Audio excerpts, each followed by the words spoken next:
반갑습니다. 인텍플러스 주주 여러분들, 저는 대기업의 반도체 멘토 류민입니다. 인텍플러스 주주 여러분들, 제가 처음에 영상 시작 전에 처음에 묻고 싶은 게 있습니다. 과연 이 인텍플러스 투자하실 때, 처음에 최초에 투자하실 때 어떤 부분을 보고 투자를 하셨는지 여쭙고 싶은데요. 인텍플러스 사업 내용을 정확하게 파악을 하고 투자를 하셨는지 생각을 좀 해볼 필요가 있지 않나 생각이 듭니다. 인텍플러스 정확하게 사업 내용 짚어드리고 양방향성 모멘텀 알려드리도록 할게요. 자, 일단 3D, 2D 외관 검사 장비라고 되어 있죠. 외관 검사 장비라고 되어 있는데 자동이고요. 자동이고 일단 그 반도체의 그 패키징이 되면은 이 IC 칩이라고 합니다. IC 칩의 외관 검사를 한다든지 아니면 이 플립 칩 외관 검사 장비라고 되어 있죠. 플립 칩이라는 것은 일단 그 반도체 칩을 두 층으로 쌓는 겁니다. 두 층으로 쌓는데 그 안에 솔더 볼이 들어갑니다. 그 솔더 볼이 돌아가면 그 정기적인 연결을 시켜주는 건데 그 외관을 이제 검사를 해서 제대로 이제 연결이 되는지 이런 부분들 검사를 하는 장비가 되겠고, 그리고 이 디스플레이 2차 전지 분야도 엮여 있죠. OLED 외관 검사 장비랑 2차 전지 외관 검사 장비가 있습니다. 이런 쪽으로 사업성을 이제 좀 유망한 사업 쪽에 연관이 되어 있다라고 보시면 되는데, 자, 제가 말씀드리고 싶은 부분은 일단은 이 업체에 투자를 하신 분들, HBM을 생각하셔가지고 투자를 하신 건 아닌지, AI 반도체 쪽으로 생각해서 투자를 하신 건 아닌지 조금 염려스럽고요. 일단은 이 D램과 SSD 관련해서 낸드 플래시와 D램 메모리 쪽에 외관 검사 장비 쪽은 아무래도 관련이 있다라고 볼 수 있지만, 정확하게 말씀을 드리면은 일단은 그 HBM과 SSD, AI 데이터 센터용 SSD는 eSSD라고 하죠. 그쪽에 관련된 SSD인지 아니면 그냥 낸드 플래시 들어간 USB에 들어가는 SSD인지, 그것도 아니면 일반 사용자들이 사용하는 뭐 1TB, 2TB 이런 SSD인지, 이런 것들을 정확하게 분류해서 이 AI 데이터 센터 향으로 납품되는 것인지 관련되어 있는 것인지 그런 부분들이 정확하게 파악이 된 상태에서 투자를 하셨어야 되지 않나라는 생각에 말씀을 드리는 것이고요. 제가 보았을 때 지금 인텍플러스 이 주가가 빠지는 이유는 일단 2차 전지 쪽 관련이 좀 크지 않나라고 생각이 들고요. 자, 일단 매출 수주 현황을 살펴보시면은 24년 1분기에 매출 수출 현황을 보시면은 2차 전지 외관 쪽 검사가 비율이 높죠. 비율이 거의 50% 이상 됩니다. 그리고 나머지 뭐 반도체 외관 검사 장비 쪽에 이제 40억 정도 달성을 하고 있죠. 이렇듯 지금 2차 전지 쪽으로 더 관련이 깊다라고 아시면 되겠고, 그런 부분 때문에 아무래도 2차 전지 쪽 업황이 지금 어, 좋지 않죠. 별로 2차 전지 쪽에 전기차 쪽에 어떤 사건 사고들이 많아가지고 아무래도 조금 기피하는 쪽으로 바뀌고 있는 것 같습니다.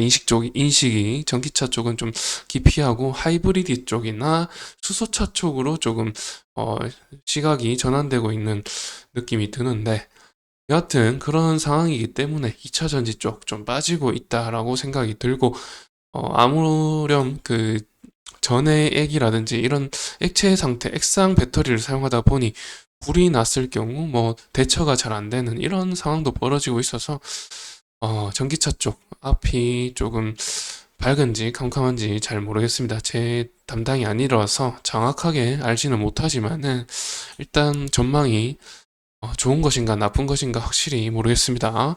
여하튼 지금 2차 전지 쪽보다는 지금 업황 자체는 반도체 쪽이 훨씬 전망이 좋죠. 제가 봤을 때는 반도체 쪽이 훨씬 전망이 좋다고 생각이 들고 AI 데이터 센터 향으로 전망이 좋은데, 아까 보셨다시피 그 SSD라든지 D램 관련해서도 지금 그 HBM에 D램이 들어가죠. HBM에 D램이 들어가지만 그 D램의 모듈 IC 칩이라고 하는 것은 레거시 제품이라고 보입니다.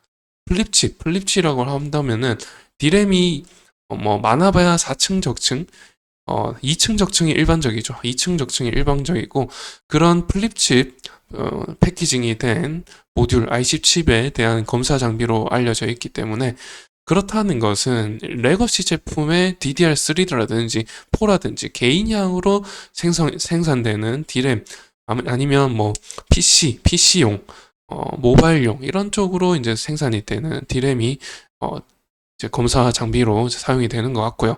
그리고 SSD도 사실 제가 봤을 때는 외장 하드 SSD라든지 USB 쪽이라든지 이쪽에 패키징 되는 이제 제품인 걸로 보입니다. 그래서 이런 매출액이 크지 않고 아무래도 지금 22년, 23년 23년에 특히 이렇게 매출액이 줄었지만 23년 업황에 비슷한 흐름으로 가고 있죠. 1분기 곱하기 4를 한다면은 23년 업황 안 좋았을 때 비슷하게 160억 정도 달성할 걸로 보이죠. 이런 부분들이 다소 HBM과는 연관이 없겠다라는 생각이 드는 게 HBM 23년 4분기부터 급증을 했습니다. 수요가 급증했고 그 외관 검사 장비 관련해서 지금 뜨고 있는 인텔플러스는 뜨고 있는 업체는 아닙니다. HBM 외관 검사 장비로 뜨고 있는 업체는 아니기 때문에 그래서 지금 주가가 빠지고 있다라고 말씀을 드릴 수가 있고 그렇다면은 돌파구라고 있어야죠. 돌파구가 있어야 되겠죠. 기업이라는 것은 아무래도 위기를 기회 삼아서 이제 도약하는 발판으로 삼아서 탈출구를 생각해야 되겠죠. 그런 점에서 지금 나오고 있는 이슈 하나 말씀을 드리면은 한국의 반도체 장비 기업 세계 최대 파운드리 공급망을 뚫었다고 하죠.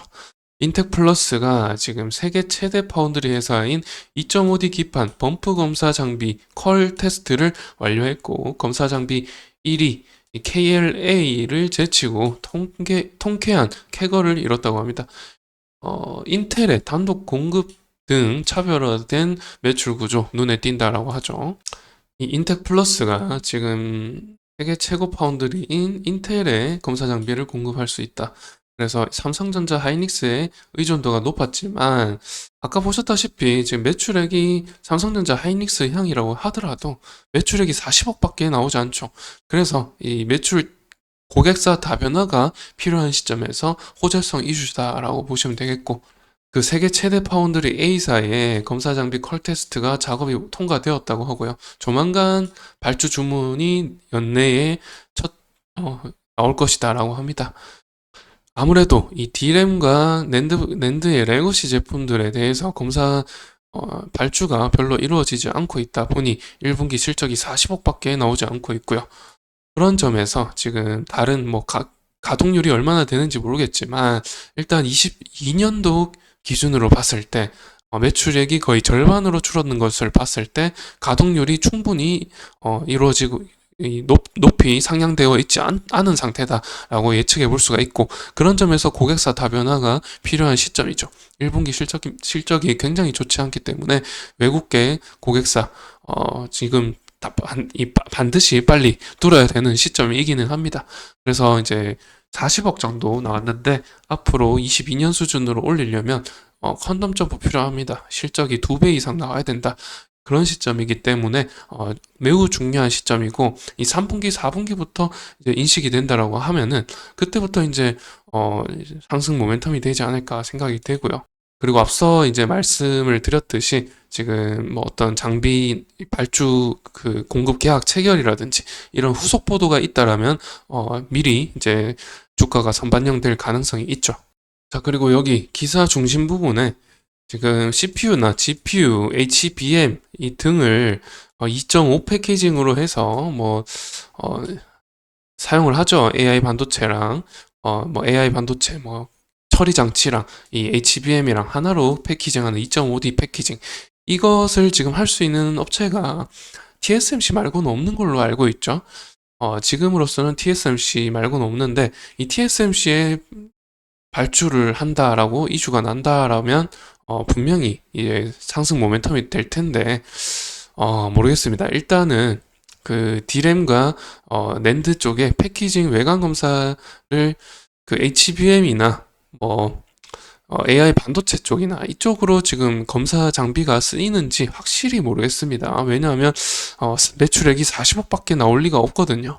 그래서 제가 이 부분 IR 담당자와 통화를 해서라도 어떻게든 알아내 볼 테니까요. 다음 영상도 이어서 봐주시면 감사드리겠고, 이번 영상에서는 약간 의문 부호를 단체로 마치도록 해보겠습니다. 그럼 마지막으로 지금 주가적인 부분에서 말씀을 드리면은, 이런 이슈가 나왔는데도 불구하고 반등하지 못하고 계속해서 하락세를 유지 중인 이유는 사실 이유가 따로 있다라고 밖에 말씀을 못 드리겠고, IR 부서와 연락이 닿는 대로 확인을 해서 최대한 빠르게 확인시켜 드려 보도록 하겠습니다. 지금 전저점을 향해서 가고 있죠. 보시다시피 지금 여기까지 지금 가고 있는 흐름입니다. 맞죠? 여기에 여기에 도달을 하게 되면 이제 터치하고 반등해서 올라갈지 더 뚫고 하향할지 그것은 알 수 없습니다만은, 여하튼 높은 가능성으로 여기 터치하고 올라갈 기술적인 반등을 보여줄 가능성이 높다라고 말씀을 드릴 수 있겠지만, 그게 오래 가지는 않을 것 같습니다. 이슈가 확실해지는 데까지 또 TSMC일 것 같기는 합니다만은, 모르겠습니다. 발주가 나올지. 컬 테스트는 통과했다고 하니까 발주 나온다면은 또 상승 모멘텀이 될 것이고요. 그리고 이제 HBM이라든지 그쪽 관련된 어떤 장비, 외관 검사 장비인지 그 부분도 확인해서 이제 다음 영상에서 말씀을 드려보도록 하겠습니다. 그럼 이번 영상 시청해 주셔서 감사드립니다.